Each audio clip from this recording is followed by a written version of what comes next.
The American President Barack Hussein Obama and the First Lady Michelle Obama are expected in Senegal, South Africa and Tanzania from the 26th of June to the 3rd of July in a trip aimed at strengthening ties between the world's biggest economy and Sub-Saharan Africa. The American president will meet with a wide array of leaders from government, business and civil society as well, including youth leaders, to discuss strategic partnerships on bilateral and global issues. Now, while he made a one-day stop in Ghana after visiting Russia and Italy in 2009, this will be his most extended visit to the continent ever since he got into office. Let's move on now and get some analysis on this matter. CCTV's Melanie Ralph is live in London tonight. Melanie, trade, economic ties certainly in focus as far as the American president's trip is concerned to the African continent. What's his strategy this time round?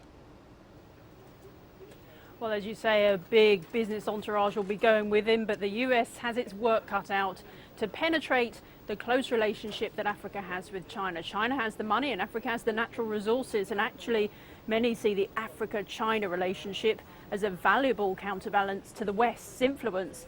That being said, Africa is starting to reassess its relationship with China. Africa is spending a lot of money on importing finished consumer goods from China to make Africa's position more sustainable and bring them up to the next level. Africa needs to expand their operations to include processing the raw materials into something that African consumers can buy and even export. For example, not just growing the tomatoes, but making the tomato paste too. But for that, Africa will need the knowledge and the infrastructure, and this is something that the US will have to consider when making changes to their trade relationship with Africa. Let's get into the nuts and bolts of this relationship. It's largely been defined by AGOA, the African Growth and Opportunities Act, and a lot of African countries have been calling for it to be revised and extended beyond the 2015 deadline. Are they likely to get their way with the American president?